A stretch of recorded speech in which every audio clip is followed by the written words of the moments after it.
Милионскиот тендер доделен на семејната фирма на Ивона Талевска, уредник во два медиума, телевизија Сител и весникот Вечер, ја разоткри спрегата влада медиуми во Република Македонија. Бизнисот на Министерството за здравство со фирмата Визарис МКД Скопје, семејна фирма на Ивона Талевска, уредничка на вести, тежок 1.028.000 евра, извади на површина мега скандал за медиумска корупција на власта на Груевски.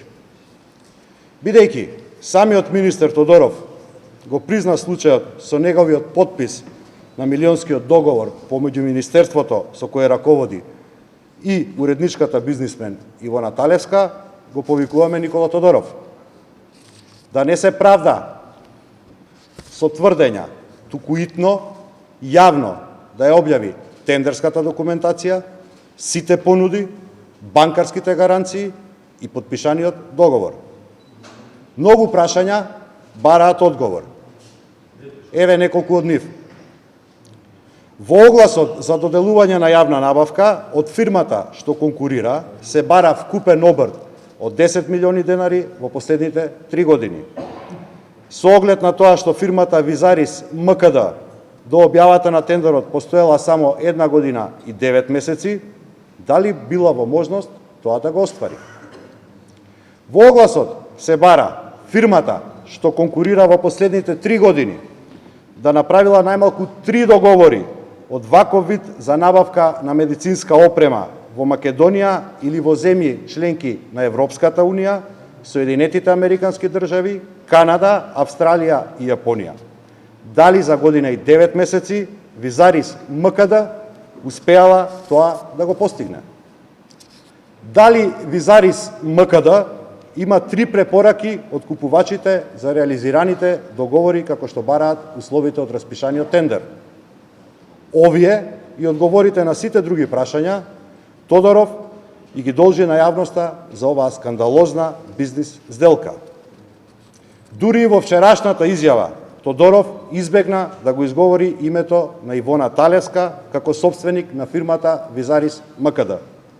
Тодоров призна дека во собственоста на фирмата Визарис МКД влегла Лимба Талевска, но никако не сака да признае дека ќерката Ивона Талевска била доминантен основач на фирмата.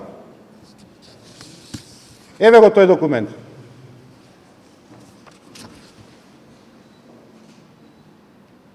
Издаден од Централниот регистар, кој покажува како Ивона и Лимба Талевска играле криенка во Визарис МКД, додека милионот не завршил на оваа фирма. Никола Тодоров за овој мега скандал мора да поднесе одговорност. Доминантната собственичка на Визарис МКД никаде ја нема. Ивона Талевска исчезна. Молчи и Никола Груевски за скандалот, што е признание за владино медиумската афера од која што премиерот се обидува да се извлече. Дали сте имали увид да видите документацијата, барем првични, дали знаете, дали оваа фирма во Лозани веќе имала склад за така медицинска опрема како се бара или според закон во Република Македонија и Никола Тодоров, министр за здравство, побара од вас онако што Јавно му се извинуваме на Министерството и министерот за здравство Никола Тодоров што го откривме овој мега скандал за корупција на медиуми.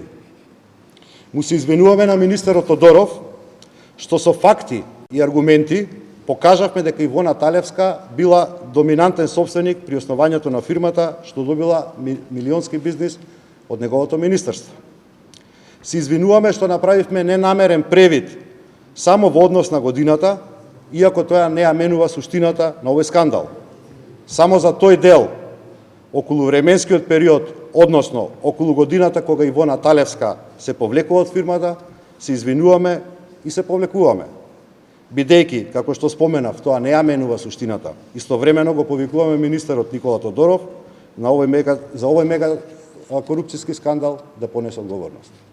По однос на вашето второ прашање, очекуваме и повикуваме во неколку наврати до сега од Министерството за здравство да ги објави тендерската документација и понудите од понудувачите како јавноста би имала увид токму на овие околности за кои што вие прашувате. Информации дека шефовите на изборните штабови се сликнале од изборниот закон.